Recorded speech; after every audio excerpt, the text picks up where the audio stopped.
नमस्कार दोस्तों, national news today में आपका स्वागत है और मैं हूं पीएस परिहार। ये मेरा नया चैनल है, जल्दी से इसको सब्सक्राइब कर लें और इस चैनल के सभी वीडियोस में आपको सभी सूचनाएं मिलेंगी, चाहे वो खेल जगत की हो, चाहे वो राजनीतिक हो या आर्थिक हो। और इस वीडियो में आपको जितने भी भारत के प्रमुख समाचार पत्र हैं, सभी समाचार पत्रों की प्रमुख हेडलाइंस देखने को मिलेंगी। तो आइए जल्दी से शुरू करते हैं। वीडियो को लाइक कर दें, शेयर कर दें। अगर चैनल को सब्सक्राइब ना किया हो तो जल्दी से सब्सक्राइब भी कर लें। फिर से आरक्षण का जिन्न आ गया है। जैसे जैसे चुनाव नजदीक आते हैं वैसे ही आरक्षण इत्यादि की जो बातें हैं वो तेज हो जाती हैं। जनता दल यूनाइटेड ने मांग की है कि पिछड़ों को 3 श्रेणी में आरक्षण दे। इसी तरीके का जो फार्मूला है वो बिहार में भी लागू किया गया है। लिखा कि बिहार में भारतीय जनता पार्टी के सहयोग से जनता दल यूनाइटेड ने उत्तर प्रदेश में पार्टी को नए सियासी पैंतरे से घेरने की कोशिश शुरू कर दी है। अव्वल तो पार्टी ने प्रदेश के सभी विधानसभा सीटों पर चुनाव लड़ने की बात कही है, वही पार्टी ने पिछड़ों के आरक्षण की सियासत में भी आग में घी डालने का काम किया है। भारतीय जनता पार्टी ने भी कई बार ये बात कही है और जो इस समय उत्तर प्रदेश में सरकार है उसके जो पिछड़ा वर्ग के जो मंत्री है उन्होंने भी हाल ही में कुछ दिनों पहले एक बयान दिया था कि ओबीसी आरक्षण को 3 भागों में बांटा जाएगा। और जो फार्मूला है वो यहां पर लिखा हुआ है कि ओबीसी के लिए जो 27% रिजर्वेशन दिया जाता है उसमें से इस तरीके से बांटा जाएगा कि संपन्न पिछड़ी जातियों में यादव, अहीर, जाट, कुर्मी, सोनार, चौरसिया इनको अलग से 7% का आरक्षण दिया जाएगा। अति पिछड़ा वर्ग बांट दिया जाएगा। अति पिछड़ा वर्ग में गिरी, गुर्जर, गोसाई, लोध, कुशवाहा समेत 65 जातियों को 11% आरक्षण दिया जाएगा। और नीचे लिखा कि मल्लाह, केवट, निषाद, राई, गद्दी, घोसी, राजभर जैसी 95 जातियों को 9% की आरक्षण की सिफारिश की गई है और इस तरीके से बांटने की जो कवायद है वो शुरू हो चुकी है। अगली सूचना है भारत और चीन तनाव की। लिखा सैनिकों को हटाने की प्रक्रिया में आगे बढ़ाएंगे भारत और चीन। करीब 2.5 महीने के अंतराल के बाद में भारत और चीन की सेनाओं ने रविवार को कोर कमांडर स्तर की 9वें दौर की वार्ता की है और इसका उद्देश्य पूर्वी लद्दाख में टकराव वाले सभी स्थानों से सैनिकों को हटाने की प्रक्रिया को आगे बढ़ाना है। और जो कल मीटिंग हुई उसमें यह कहा गया है कि शांति तभी हो पाएगी कि जब चीन कुछ बातें मानेगा और पूरा जो दारोमदार है वो चीन पर डिपेंड करता है। अगली जो सूचना है वो ट्रैक्टर रैली के लिए दिल्ली पुलिस ने दे दी है लिखित मंजूरी।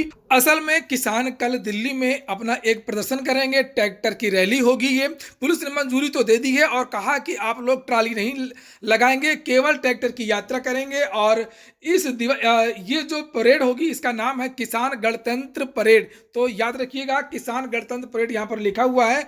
और इसके बाद ये जो मेरे पास समाचार पत्र है ये जनसत्ता है और जनसत्ता में लिखा हुआ है कि पर्चे लीक करने में लिप्त अधिकारियों को बर्खास्त किया जा सकता है। असल में एक भर्ती हुई थी, एक परीक्षा हुई थी कर्नाटक में और वो जो भर्ती है वो फर्स्ट डिवीजन सहायक की भर्ती। इसमें पर्चा लीक होने में बहुत सारे जो अधिकारी हैं उनकी भूमिका आई थी और उसी के लिए यहाँ पर यह सूचना लिखी हुई है। लिखा है कि पर्चा लीक करने में लिप्त अधिकारियों को बर्खास्त किया जा सकता है और जांच शुरू है। कुछ सूचनाएं आज के समाचार पत्रों में कोरोना वैक्सीन को लेकर के भी हैं। लिखा 6 दिनों में 10 लाख लोगों को लग गए टीके और 10 लाख टीके लगने में ब्रिटेन इत्यादि को कम से कम 10 से 12 दिनों का समय लगा है। इसके बाद में अगली जो कुछ सूचना है वो खेल जगत की है। लिखा रोहित 65 किलोग्राम वर्ग में नए चैंपियन और साल में हरियाणा में राष्ट्रीय कुश्ती चैंपियनशिप हुई है। तो 65 किलोग्राम वर्ग में जो नए चैंपियन है वो बने हैं रोहित। और ये हिंदुस्तान पेपर जिसमें लिखा कि आज जारी होंगे बोर्ड परीक्षा के संभावित केंद्र। अगली कुछ सूचना है भर्ती को लेकर के हिंदुस्तान समाचार पत्र है। इसमें लिखा आयोग के पास एपीएस के 250 पद, भर्ती फंसी चूंकि इसमें पाठ्यक्रम में परीक्षा प्रणाली में कुछ बदलाव करना है और शासन के पास इसका प्रस्ताव भेजा गया है। शासन ने अभी अनुमति दी नहीं है। और अगली जो सूचना नई भर्ती से बाहर हो गया है पर्यावरण विज्ञान विषय है। विद्यार्थी मांग कर रहे हैं कि इस विषय को शामिल किया जाए और इसको लेकर के विद्यार्थियों ने राज्यपाल से लेकर के कई अधिकारियों और कई नेताओं पर गुहार लगाई है और लिखा कि एकल विषय के रूप में पर्यावरण विज्ञान विषय को मान्यता दी जाए। बात हो रही है महाविद्यालयों में होने वाली भर्ती, असिस्टेंट प्रोफेसर भर्ती की, और उस भर्ती से इसको बाहर कर दिया गया है। आज के समाचार पत्रों में आर्थिक जगत की जो सूचना है उसमें लिखा कि बजट से पहले बाजार में भारी उतार चढ़ाव संभव हो सकता है। अभी चूंकि कुछ दिनों पहले सेंसेक्स 50,000 का आंकड़ा पार कर गया था और निफ्टी भी 14,400 को पार कर गया था, लेकिन चूंकि अभी बजट पेश होना है, काफ़ी कुछ घटनाएं घटित होंगी तो काफ़ी कुछ उतार चढ़ाव देखने को मिल सकता है। इसके बाद में अगली सूचना है नेपाल में राजनीतिक सरगर्मी तेज हो गई है। कम्युनिस्ट पार्टी में जो प्रचंड गुट है, प्रचंड गुट ने जो केपी शर्मा ओली वहाँ के प्रधानमंत्री हैं उनको पार्टी से निकाल दिया है। चूंकि जो वहाँ की कम्युनिस्ट पार्टी है, वहाँ की नेता पुष्प कुमार जो प्रचंड हैं वो भी हैं और ओली भी हैं, तो पार्टी ने जो केपी शर्मा ओली हैं उनको पत्र भेज करके कुछ प्रश्नों का जवाब मांगा था, जिसका जवाब उन्होंने नहीं दिया और इसी को आधार बना करके पार्टी ने इनको पार्टी से बाहर कर दिया है। हालांकि जो ओली थे उनकी राजनीति पिछले कुछ दिनों से भारत विरोधी थी। लिखा है कि उन्होंने नेपाल का नया नक्शा पास करवाया था, इसमें भारत के 3 इलाकों को शामिल कर लिया, फिर कहने लगे भारत उनकी सरकार गिराने में लगा है। ओली ने यह सब इसलिए किया ताकि वो अपनी नाकामियों को छुपा सकें। और इसके बाद और आज है राष्ट्रीय मतदाता दिवस और उसी के उपलक्ष्य में सरकार ने घोषणा की है कि अब मोबाइल फ़ोन में डाउनलोड कर सकेंगे वोटर ID कार्ड। 11वां राष्ट्रीय मतदाता दिवस के मौके पर यहाँ पर लिखा है कि चुनाव आयोग सोमवार को 11वां राष्ट्रीय मतदाता दिवस मनाने जा रहा है। इस मौके पर मतदाताओं को एक सौगात मिलने जा रही है। केंद्रीय कानून मंत्री रविशंकर प्रसाद वोटर आइडेंटिटी कार्ड मतदाता पहचान पत्र का इलेक्ट्रॉनिक संस्करण लॉन्च करेंगे।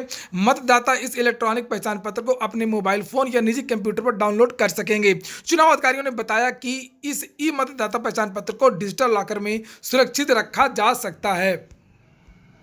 कोरोना को लेकर के एक अनूठी सूचना भी है यहाँ पर कि एक महिला है जिन्होंने जो 5 महीने से कोरोना से पीड़ित हैं और 31 बार उनकी जांच हुई है और 31 बार उनकी जो रिपोर्ट है वो पॉजिटिव आ रही है। महिला पूरी तरीके से स्वस्थ हैं, उन्हें लगता है कि मैं बीमार नहीं लगती हूँ, लेकिन जो भी जाँचें होती हैं, जिस तरीके की किट से भी जाँच होती है वो कोरोना पॉजिटिव ही दिखती हैं।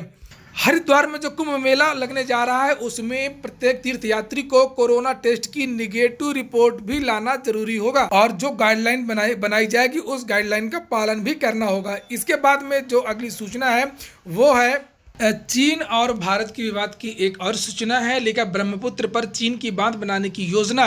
असल में ब्रह्मपुत्र नदी पर एक जो सहायक नदी है और दुनिया की सबसे ऊंची नदी है यारलुंग झंगबाओ, तो ये जो नदी है यारलुंग झंगबाओ, यहाँ पर चीन बांध बना रहा है जिसका भारत विरोध कर रहा है और यहाँ पर उसी को लेकर के सूचना है। लिखा एशिया टाइम्स ने कहा है कि चीन यारलुंग झंगबाओ नदी पर एक विशाल बांध बनाने पर काम कर रहा है। यह नदी तिब्बत से होकर के भारत पहुँचती है।